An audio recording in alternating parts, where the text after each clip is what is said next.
Okay, well, hello, everyone. I'm Annette Altmans, founder and CEO of the MEND Project, and I'm so glad you're joining us today for a special workshop titled Teen Dating Violence: How to Respond When You See the Signs. It's an honor to have with us today Veronica Stevens.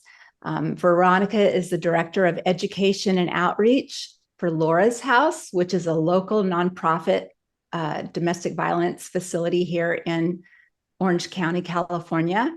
They offer education and comprehensive services to domestic violence survivors. Formerly the president of Action Force Network, Veronica created and developed human trafficking curriculum and presentations with topics including links between homelessness and human trafficking, protecting children in a digital age, path from pornography to sexual violence, and links between domestic violence and human trafficking. She has been endorsed as an outstanding educator by Newport Beach Deputy Chief of Police for in-class instruction.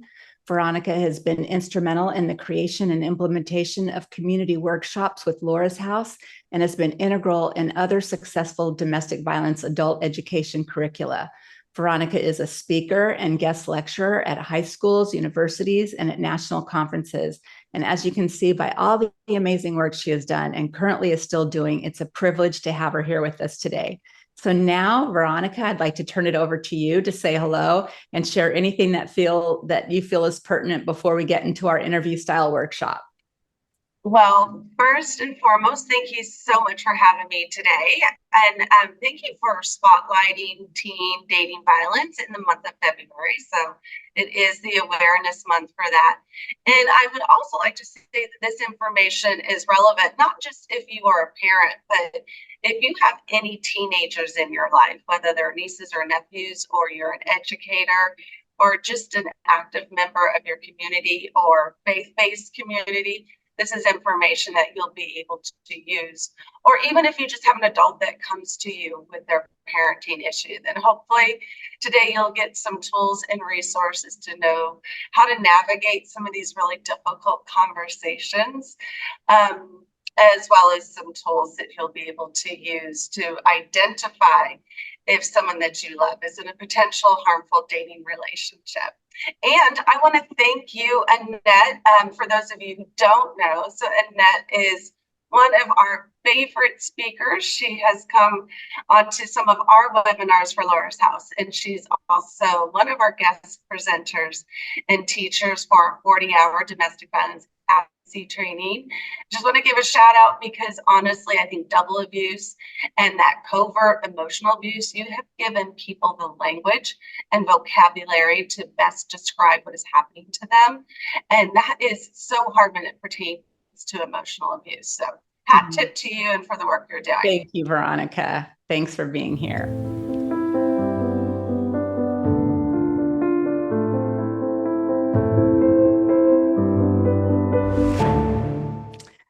Okay, so Veronica, will you start us off by sharing for a few minutes just how prevalent and pervasive teen dating violence is before we dive in, and tell us what you know in terms of statistics, as well as what you're seeing from a grassroots perspective?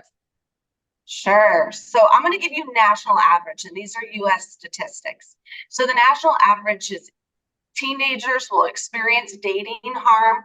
About 1 in 3 teenagers will experience dating harm prior to the age of 18.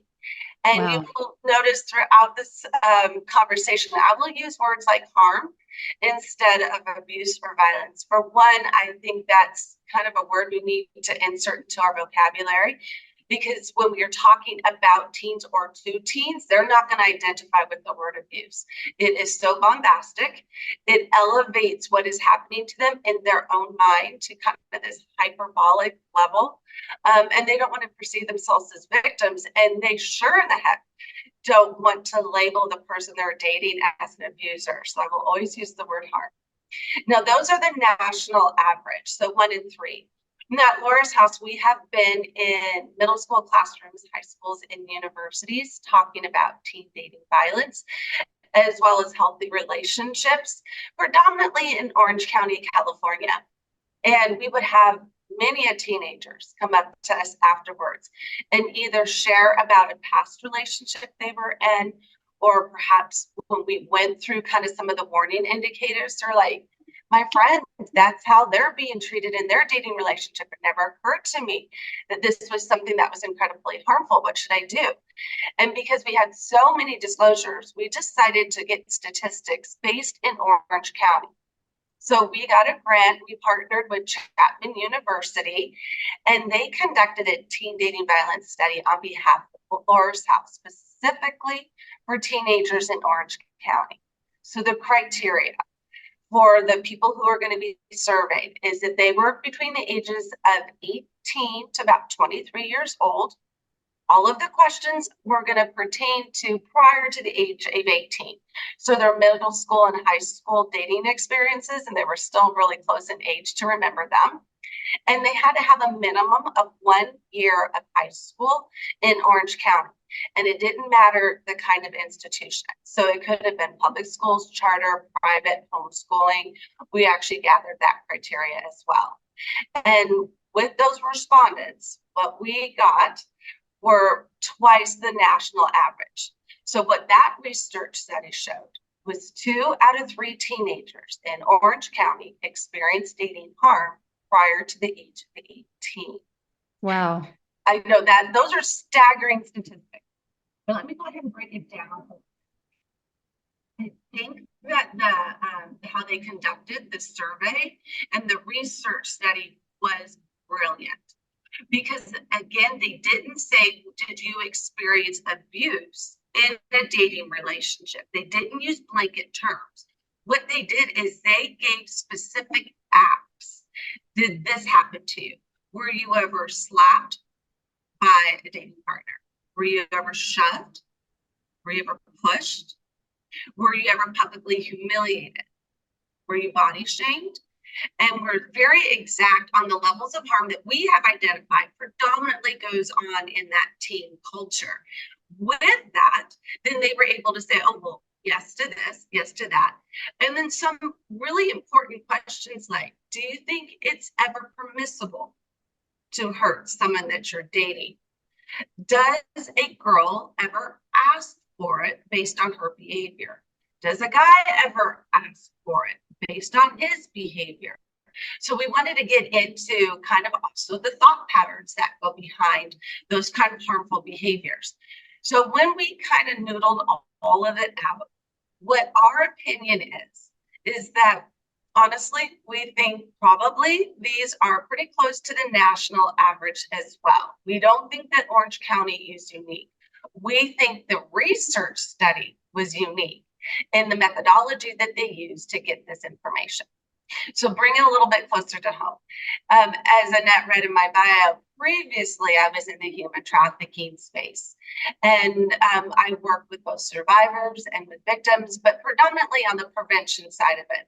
And I remember talking to a CEO of a particular recovery organization up in Northern California. They had a safe house for teenage girls who had been recovered from human trafficking. They had a really good success rate on going after the traffickers and a good conviction rate as well. And this is why. So they would work with the DAs, and the DAs would often put the survivor on the stand. And of course, then the prosecuting attorney would ask them a whole host of really damaging questions that obviously show culpability on the defendant's part. Then the defense attorney would go up and ask one simple question. Did this person ever abuse you? And the answer almost all the time was no. And they meant it. They didn't really identify that what was happening to them was abusive behavior, because their mental imagery was something entirely different. And so what this founder did is he worked with the prosecuting of the attorney's office, the district attorney's office, said, okay, for your counter, you need to, her victim statement.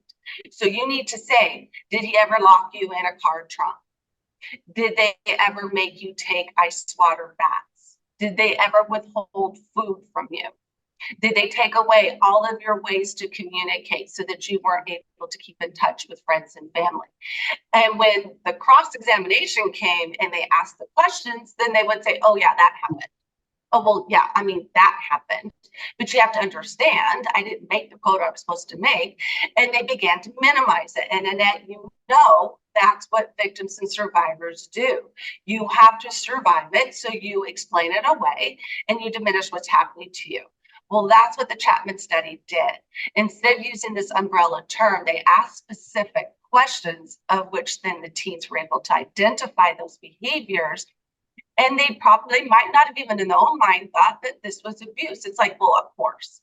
Well, yes, of course. Interesting, because that's exactly what we do when we're trying to talk to victims and discern whether they're being emotionally abused. When we say a term like narcissist or abuse, Right, they reject that. But when we talk about specific behaviors, then from a wellspring inside themselves, they come to that awareness. And it's really amazing to see that happen. I wanted to ask you, so that we have a complete understanding of teen dating violence, tell us about various kinds of teen dating violence harm. And can you speak to what it looks like for teens, minor to minor? yeah, absolutely. So it's going to be the same harms that you teach on for adults. So it is basically those 7 levels. We've got the physical, emotional, psychological, sexual, spiritual, and financial. Now, what it looks like for teen on teen, it'll present a little differently. So when it comes to, let's say on campus, that they're in an altercation, one of the dating partners, shoves the other one up against a locker. Now, the reason why I give this particular example, because one of our survivors actually said this happened. And when it did, faculty saw it, didn't do anything about it. The other teenagers were just like, whoa, oh my gosh, and didn't do anything about it. And they also didn't really identify that that was wrong. They did know that, oh my gosh, it's escalating. I can't stand when it gets to this level. So it's more like that, the shoving. Teenagers, maybe they are parked in the school parking lot and then they're in an argument and one goes to get out of the car and the other one's like, you're not going anywhere, and grabs them and pulls them back into the car. You need to stay right here. You always run away. What is wrong with you? The emotional harm that will happen kind of looks the same as with the adult population. So publicly humiliating them, always criticizing them. And yet teens are wicked, smart, and brilliant when it comes to social media. So they will weaponize that also against that dating partner. Now, if illicit photos were exchanged amongst the teenagers, which is a crime, and we beat that drum in classrooms all the time, but we also know that it happens. And so that's where that cyber component comes in, is they'll say, remember those pics that you sent? Yeah, well, I'm going to post them on social media or I'll disseminate them amongst my contacts. You'll be ruined forever. We see that with the adult population, but you can well imagine, as devastating as it is for an adult, this is traumatic for teenagers. And it does lead to then a mental health crisis of suicidal ideations. Yeah. This feeling of complete helplessness and hopelessness that can happen, blowing up their phone through text messages, not leaving them alone when they're out with friends, constant calling them. If you love me, you put this air tag on. You said you were going here. How did you end up at that friend's house? They have to account for their whereabouts with their dating partner. Isolation is going to look a little different, right? Because with the adult population, it's one's kind of forced to stay home, not allowed to be with friends and family, while the other one's probably out and about. Kind of looks the same, but different because they probably live with their family. But this is what parents could keep an eye out for. If you had a very socially robust teen, they went to the football games, they hung out with their friends after school, they were involved in sports. Now, all of a sudden, they are spending every waking hour that they're allowed to with the person that they're dating. Maybe now they're not going to those football games. And when you ask them, hey, why aren't you going with your friends? Oh, I decided to stay home. Well, if that is counter to what used to go on, this could be actually a really big warning signal. Probably what is happening, we see this a lot, is that their dating partner is allowed to go to that football game. Maybe they're the player or they're the cheerleader. I mean, they're very actively involved. They're doing that, they're going out afterwards, but because that dating partner isn't going to be attached at the hip because of their involvement in the game to some level, then it's like, you should just stay home, because they don't want them being up in the stands with their friends. They don't want them to go to those after party with their friends as well. They want to go to the after parties, but they don't want to have that person that they're dating with them. I mean, that's kind of a drag. So they start putting these rules in place. If the way that they dress dramatically changes, maybe now they're only wearing loose clothing. Maybe they kind of fancied themselves to be a fashionista and now not so much. They're wearing sweats or leggings with t-shirts, and maybe they're saying they're kind of going the emo route or whatever's happening. And that's what makes it really tricky with teenagers is, yes, they do come and go through the fads. Again, you know your teenager best. If it happened as a direct correlation to them beginning to date this person, then you are allowed to make that correlation in your own mind and kind of keep collecting some of the evidence that you're seeing. Psychological harm, it's really terrorizing to know that the person that you're dating might upload those images. Emotional harm, and Annette, I wish I had a count of how many times I've been given a call by someone that their child was dating someone and wants to break up, but the other person has threatened self-harm. Yeah. And they're like, we don't know what to do. It's not an okay relationship. And yet if they break up, then this person is threatening to harm themselves to the extent of no longer living. What do we do? And so that is also a key component in that emotional and psychological harm and terror that can take place, is the person threatening to do something to hurt themselves. Yeah, I wanted to just pause on something you said, just in case our audience doesn't understand. But when you talked about how when they upload photographs to social media, how traumatic and devastating it is, and it leads them to hopelessness and despair, I just wanted to give our audience a little insight to that, because when one of the things that exacerbates trauma is a loss of sense of identity. And so when you consider that this child is part of this social media community of all their friends, and now suddenly they're being entirely mischaracterized, redefined, they lose the identity that they thought they had within that community. And that leads them to a place of hopelessness and despair, which exacerbates PTSD into complex PTSD. So it's a real traumatic experience that can really, I mean, PTSD is already challenging enough, but you can heal with the proper support in a relatively, reasonable amount of time. But when this form of double abuse happens and they get exposed, it exacerbates it into complex post-traumatic stress. So I just wanted to really emphasize how traumatic it can really be for these teens.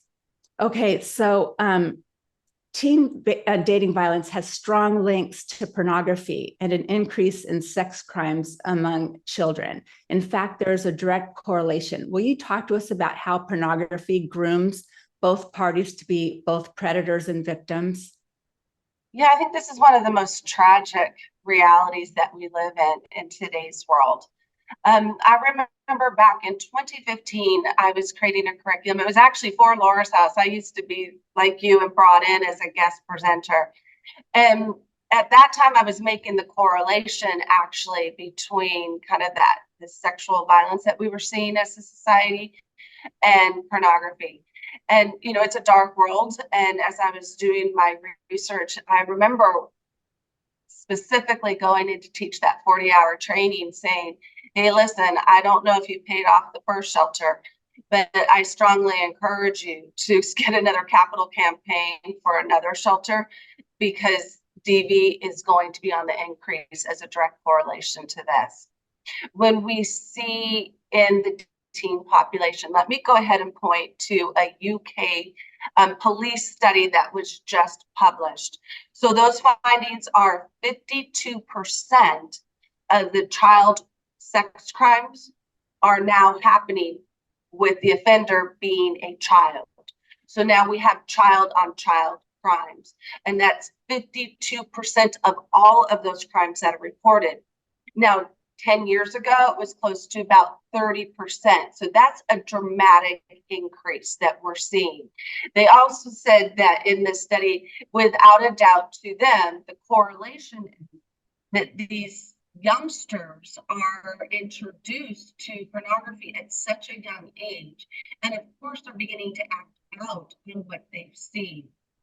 When you consider that a child is introduced to violence prior to the introduction of consent, romance, intimacy, respect, safety, trust, and all these core values that would take time to instill into a child at an age appropriate level.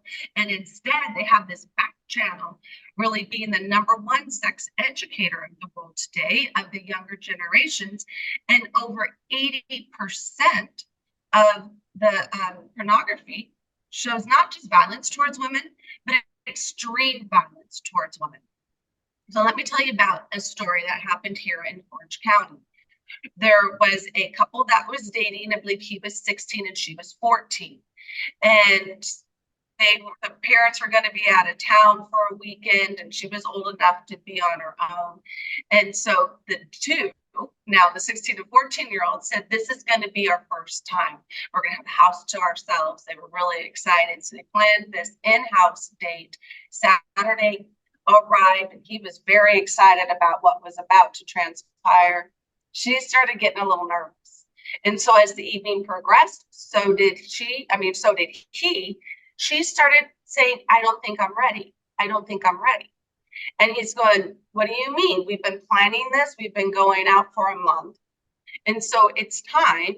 And she goes, well, I don't know. He goes, well, you promised. She goes, I just don't think I'm ready. And she said, you know what? I just want to stop. And he slapped her across the face, of which she began crying, as you can well imagine. He goes, okay, now are you ready? And she said she was crying, and she said, okay, yes, I'll do it. So a whole year had passed from that violent act when she finally disclosed. Now, I don't know how the disclosure, and this came, by the way, this story came from a school resource officer who was brought smack dab in the middle of it. The officer didn't really say how the teenager disclosed.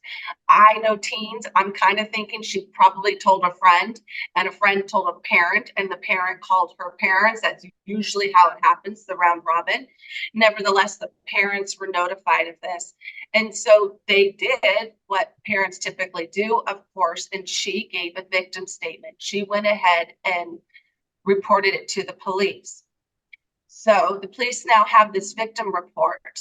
It is a year later. There's obviously going to be no evidence. There's no DNA. This is going to be he said, she said. They knew this was going to be a tough one to actually be able to prove, but the police did their due diligence, and they went to now the 17-year-old male's house and said, hey, we need to talk to your parents here. And they asked about, do you remember a night a year ago with this particular girl, your girlfriend at the time? Could you tell us what happened that night? And that he gave the same exact story. She said, no, I slapped her. Then I asked if she was ready. She said yes. And the police officer said they were stunned. The parents, of course, were horrified, which then their shocked expressions kind of threw him off. He goes, wait a minute. I mean, that's how it's done, right? Because I watch porn. This is what they want. When we had a teen dating violence town hall, and that was how I heard the story, is this school resource officer happened to be our guest presenter. I about fell out of my chair.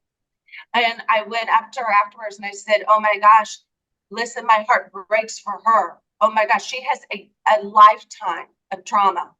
and work that's ahead of her. Talk about, her first experience was with someone she loved and she got slapped into it and all the hurt and the confusion. My heart breaks for her.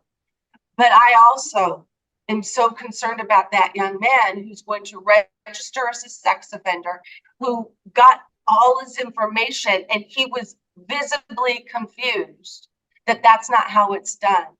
And Yeah. the sheriff actually did say, listen, I am trained, I'm a detective, to be able to detect deceit. She said there was no deception. He honestly believed this was how it was supposed to take place. Yeah, that's a shame. Okay. I'm keeping focused on the time, and I know we have some more to get to. So a couple of things. I've heard you talk about operating from the fundamental preface of how parents hold the power. However, parents often feel over their skis and hopeless.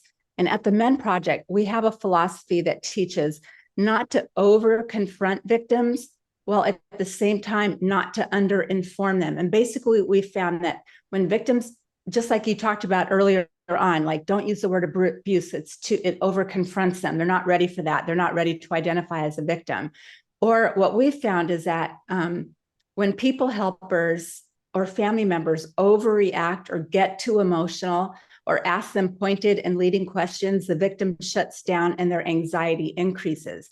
And so we teach listening techniques in our healing model of compassion, meant to soften the conversation and provide a safe space where victims feel more comfortable opening up about their experiences. And coupled with that, we carefully offer them, we provide them at the same time clarifying information to educate them in a way that stimulates their own self-discovery. And we found that when we talk down to them in an authoritative way, it shuts them down. So we're really careful to this balance of being a safe place while providing them data or information. And I just am so curious, how can parents and adults who interact with you connect with them in a way that doesn't push them away or more into the harm of teen dating violence, even if it's inadvertently, and offers, real solutions for teens needing help? Yeah, and are there any safe questions that they can ask them, or is that too pointed? Or there really are. And I love that you went into that listening model. I've heard you teach on that. And I think that those are really powerful. And those same tools can be used for the younger population, but there are some caveats. So we do have to completely wrap our mind around their brains aren't fully developed, right? So we are not talking to someone who is an adult and has that reasoning part of their brain fully developed. Human brain doesn't fully develop until the age of 25, and yet kids start dating some as young as 12. And so when we start having these conversations, first and foremost, we are not talking to adults. We have to understand who it is that we are actually going to be having this conversation. I think the first really important thing, Annette, if you don't mind, if I just kind of skip to something that's fundamental, and then I can build from there. Okay. For the Department of Treasury, when they train someone that is a new hire that's going to go out with counterfeit bills, they don't teach them what counterfeits look like. They teach them what real, authentic American or U.S. currency looks like. They have to study U.S. currency, every single bill, the nuances and the intricacies of that bill. And they don't do it for a week at a time. They are literally in that chamber for a month or so. All they're doing is knowing what the authentic currency looks like. That way, when a deceptive bill comes across their way, the counterfeit, they know immediately because they know what the authentic bill looks like. This is the first topic of conversation that parents have to have with their children. What do healthy, safe relationships look like?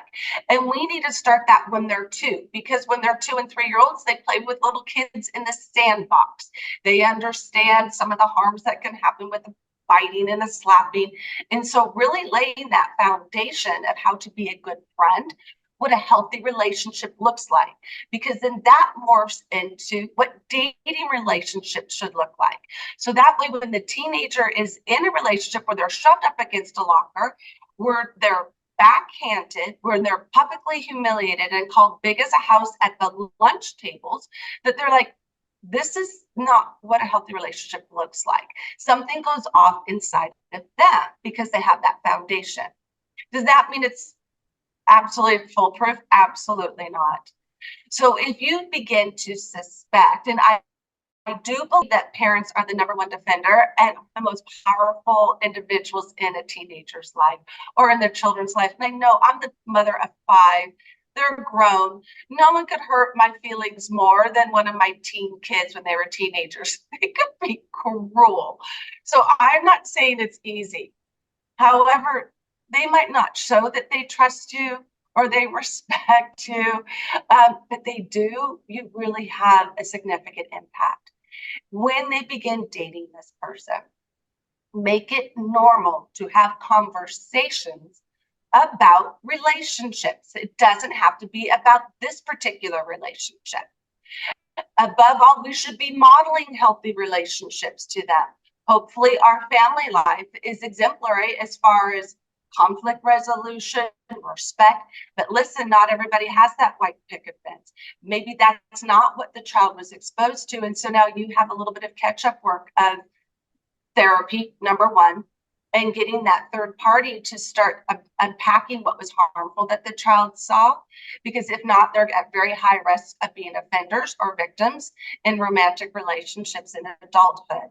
So we're going to be looking for some of those warning signs, those isolation, dressing differently, being afraid to not respond to phone calls or text. Listen, a parent has their finger on the pulse between a child who is just really excited about a text and a child who's like, no, I can't put the phone down. Well, no, they'll get upset with me if I don't respond. And in that moment, then we've identified fear, which has absolutely no place in any kind of relationship, let alone a dating relationship. And now let's begin a conversation. And the conversation should always be question driven. Oh, what would happen if you didn't respond to the text? Does this happen all the time? How long has this been happening? And the very important one, how does it make you feel when you have to respond right away? In these conversations, to ask those guiding questions. And like you said, listen, if that teenager wants to remain in the shallow end of that pool, remain in the shallow end, because they're going to be your guide on when you get to go deeper in that. And like I said, I'm a mom. I get it. We want to absolutely control. We want to protect. And then we want to be the ones who kind of start that isolation. But inadvertently, we are actually pushing them right into that harmful dating partner's hands, because you better know they are telling them your parents don't like me. Matter of fact, they kind of don't like you. I've seen how they've been treating your brother and sister, and it's nothing like you. When did you start noticing that your parents actually kind of probably wish they never had you? That's that gaslighting, when they start planting those seeds of doubt and they are now saying, but I love you. I would never do that to you. And so if the teen now has been set up to, listen, my parents want me to break up, that's what my dating partner said, we, believe it or not, are on very thin ice. And we need to tread very softly. I wouldn't start taking away cell phones or devices. However, you should already have a cell phone contract in place with your minor child. You have as much freedom as that teenager can afford. When they can afford Wi-Fi, a roof over their head, the cell device, and the monthly service plan, they get to make the decisions. Up until then, it is your cell phone. You're allowed to say, okay, I get your cell phone at night. You're allowed to have X amount of screen time. We would love to have them over for dinner. We want to get to know them better. Have all these rules in place, and then just start those conversations. Yeah, that's so good. Okay, so let's say that you're a parent who interacts, with youth. I mean, it could be your own child, and the child discloses that they know someone who has been a victim of teen dating violence. What are some things I can say to my child, and are there action steps that I should take? I would imagine that this is somewhat of a sensitive topic because of confidentiality issues? For one, I love this question so much. And I think this is where parents can really exhibit so much empathy and also create a very safe space for their own teenager. So, in a situation where a teen approaches, I don't know, a parent, an aunt, uncle, grandparent, whoever, and oh, my friend is in this relationship, you're not going to believe what's happening and what they told me. And they start to talk about it, right? As a parent or as the adult in the room, keep your face neutral, meaning we don't want to exhibit shock, which is hard, right?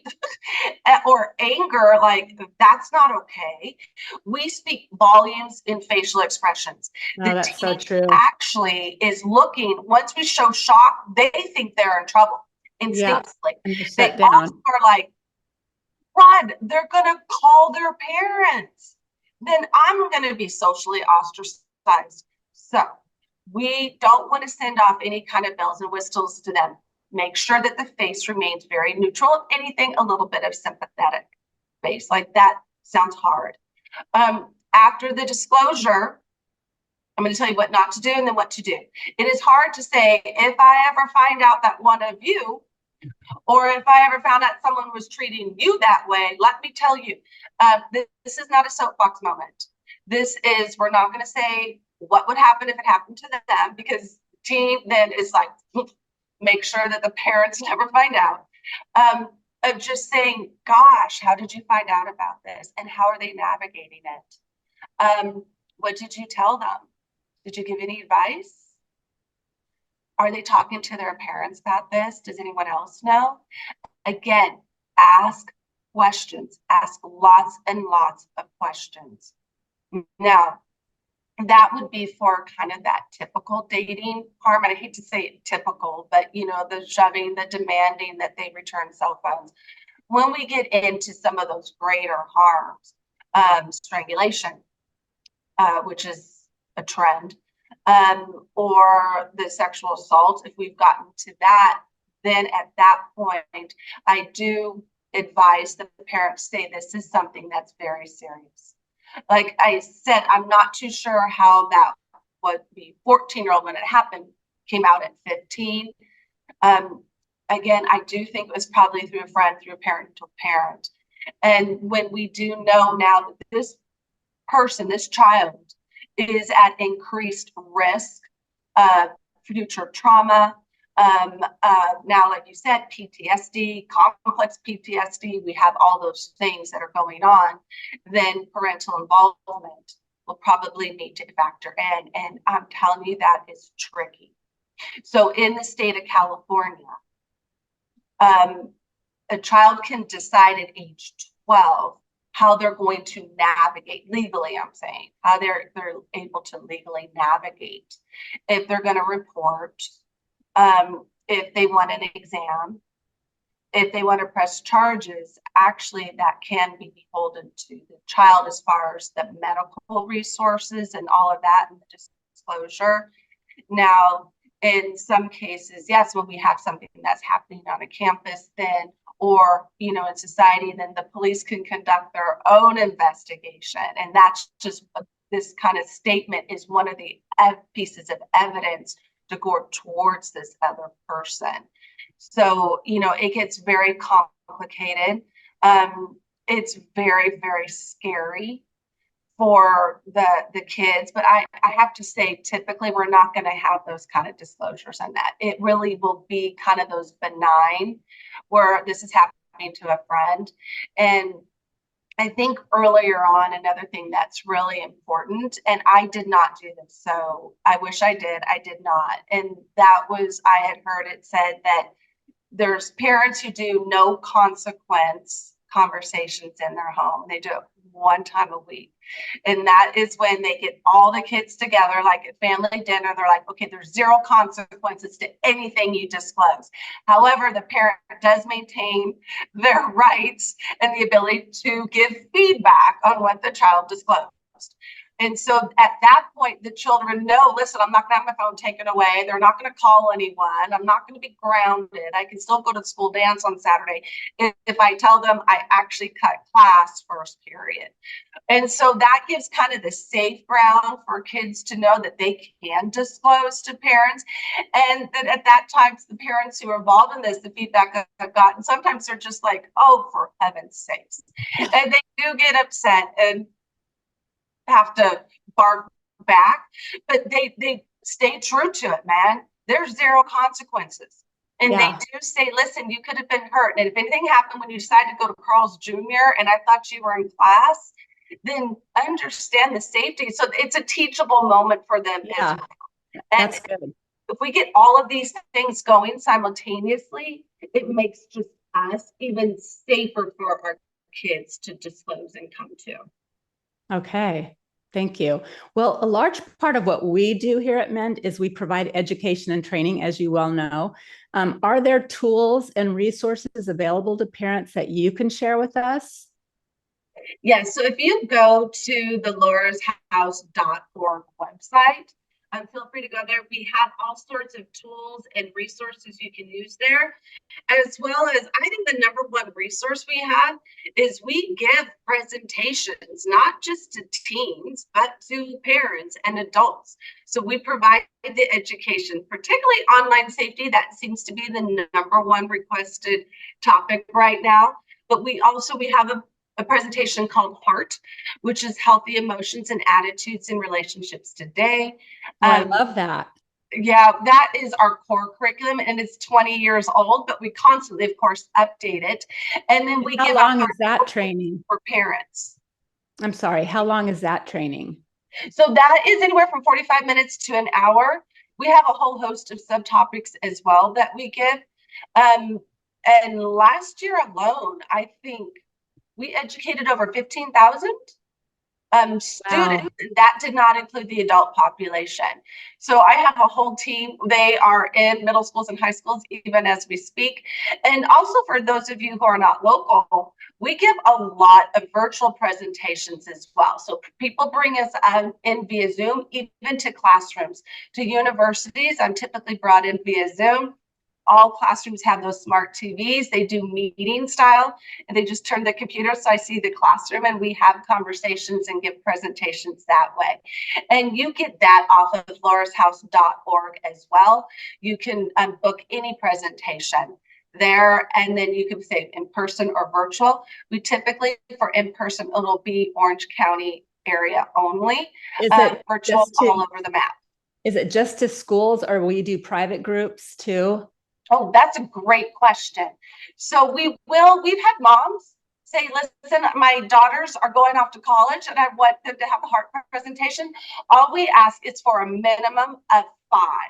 So we'll say, could you have 5? And then if you're local, we don't even mind being the host agency, meaning we have a great conference room and we have a smart TV and we'll have an educator come in with that neighborhood group or church group. So no, it's not just classrooms. We go to all youth-based agencies. We're Girl Scouts of America. They actually have a badge that is named after, it's called Connecticut. So they can earn their badge through us. And then we're in Boys and Girls Clubs, Big Brothers, Big Sisters. The agency list goes on and on. And that's also great. Based organizations. Yeah, that's really good to know. Okay, because I'm looking at the clock and I want to get these questions in. What age is appropriate to begin talking to our children about teen dating violence, and how can we prepare our youth to know that if they find themselves in a bad situation, they'll be safe with us and they could share anything with us? Okay, I love that question. Again, I'm going to go back to what I mentioned earlier. We need to start talking about relationships very early on. And it just relationships, family relationships, friendships, what's kind, what's not kind. We were just brought into to a kindergarten classroom. We were so excited. It was on the subject of empathy. And it was just, do you feel bad? And it was just so simplistic. And again, we want to introduce these concepts at a very young age. Now, here's kind of a little bit of a shocking thing is, yes, kind of what we might think, or at least me, I'll speak for myself, kind of age appropriate is like that 12. But I would be way off base on that because the kids are on TikTok. They are seeing violence. They are seeing dating violence amongst the influencers. Those keep getting posted. This person was convicted of sexual assault. This one is being arrested for abuse. And Yeah. so really conceptually, they're introduced at a very, very young age. That's why you really do need to keep your finger on the pulse of what they are viewing. And here's a little parent hack. Teenagers hate this. But your teenager, if they say they had an Instagram account, trust me, they probably have a minimum of 3. So Yeah. what I encourage you to do is on their phone with you standing right over their shoulder, ask them to log out of their Instagram account. Now they're not going to want to do that, but you're the parents, you're allowed. When they log out, say, okay, go ahead and log back in. If they have multiple accounts, then they're all going to populate. It's going to, which account do you want to log into? And then the parent can see, oh my gosh, my child has 4 accounts. Parents really think that they're super sleuth when they read their child's whatever Snapchat or Instagram. They're keeping their finger on the pulse, not knowing the child has all these other accounts that only their friends have access. And the one their parents have access to is private. The other ones are actually public. So that's a way that you can figure out if that's a really good tip. if your child, same with TikTok, by the way, having to log out of TikTok and log back on. Okay, once we have these other accounts identified, then you're going to be able to see what they're actually exposed to. And that is where the real sleuth work happens. It's not on the account they tell you they have. And then you'll probably see those influencers. You will also see the pictures they like. And the Congress or the Senate just had a hearing, literally it was last week or the week before. And they had Mark Zuckerberg, they had all of the heads, CEOs and founders of all these social media platforms, and they just grilled Zuckerberg because Instagram and X, unfortunately, as well, but Instagram is the #1 site for the exchange of pornographic material. Oh, wow. Instagram. Okay. And that's the platform that is most popular amongst teens. So start very young talking about these things. Yeah. And here's another little parenting tip. I know it's really fun to post pictures of our kids online, and parents, for whatever reason, want to show pictures of their toddler running naked at the beach or in the bathtub. Understand that kids are malleable, they're learning. And when we're taking pictures of them undressed, there's little grooves in their brain and little pathways that are being formulated that as long as the person loves and protects me, it's okay. But guess what predators do? They come in under the guise of, I love you, I will protect you. This is just between us. That's what grooming is. And so we have to model to our children that we're not going to post embarrassing content about them. That's another thing parents love to do, is post humiliating content, pranks on their kids. I'm always horrified when I see that as a trend on social media. And these illicit photos, which shouldn't be illicit, but they kind of are. Yeah. And understand we don't know who's viewing that child's photo. So now this really innocent photo is in the hands of a pedophile. Yeah, that makes sense. What's to happen? Okay, you're so awesome. I'm just loving all of this. I'm looking at the time. It's 1:22. We have a hard stop at 1:30. So I think we should see if we have any questions or comments that you'd like to respond to. Have there been any? I don't see any questions coming up other than that they wanted about the recording. They wanted what? They just want to know if this was being recorded. Oh, okay. Let me see if I have any other ones here.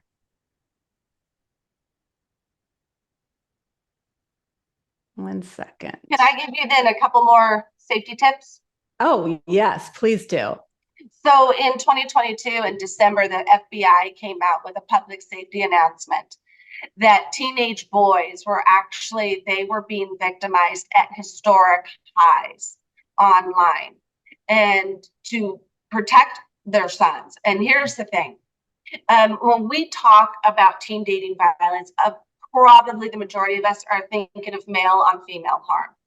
Listen, I wish I could tell you how many moms have come to me saying, my son is being brutalized by his girlfriend. The emotional manipulation, the gaslighting, the financial harm, insisting that they take him to really nice dinners. And what do you mean you don't get a limo? Yeah. And all the I've things. I've experienced that with my son. So go on. It happens. And so we need to really wrap our minds around. This is a duel, right? It's genderless. So parents are pretty good about protecting their daughters and grooming and all this. We kind of think the sons are fine. And the reality is they were the number one sought after victim in 2022. It was happening on gaming platforms. So as the child was young teenager was on gaming, then of course they slide into DMs. And when they're on gaming platforms, if they're live virtual ones, it's people around the globe. They have access, and that's kind of the intrigue and the attraction of it. So this is what I recommend. If you have a gamer, whether it's male or female, predominantly boy, then one, insist that cameras are turned on. No one wants to turn on a camera. They just don't. And so they don't have to keep them on all the time if your son, goes nuts. But just say, hey, I am so-and-so's mom or dad or older sibling, whatever. And the only way they're going to be able to continue playing with you is if you turn on your camera. Because yes, they are also being catfished. They're thinking that they're playing with a 16-year-old girl when in fact it's a 50-year-old male pedophile. And so turn on the cameras. And if you don't turn off the camera, you're going to not only be kicked off this game, but you're going to be blocked from being able to play this game in this house going forward. So that's kind of, and again, lay these ground rules before. Yes, you can have Xbox. Yes, you can have PlayStation, but under these conditions.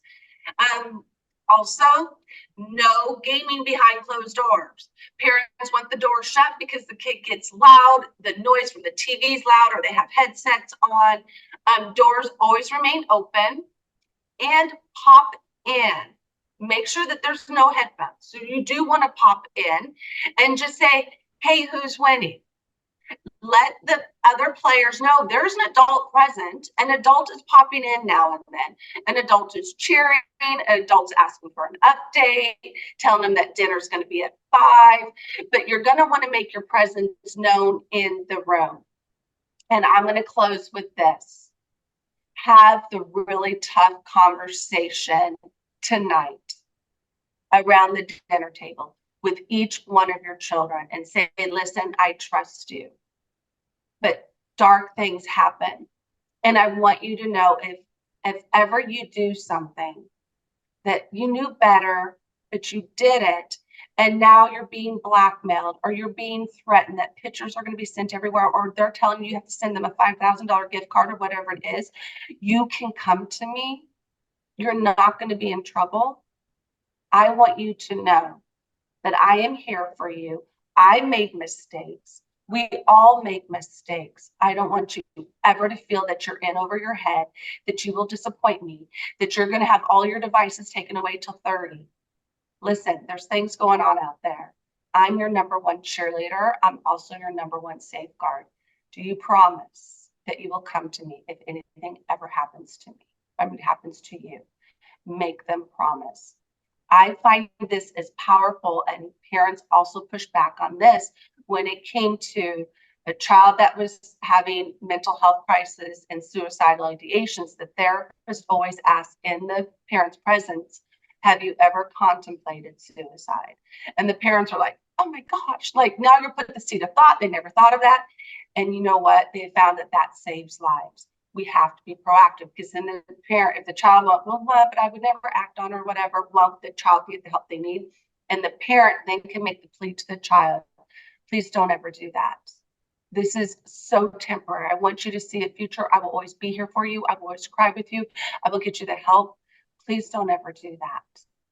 And it starts really difficult conversations. So I challenge you to have that really tough conversation. You're not giving them permission.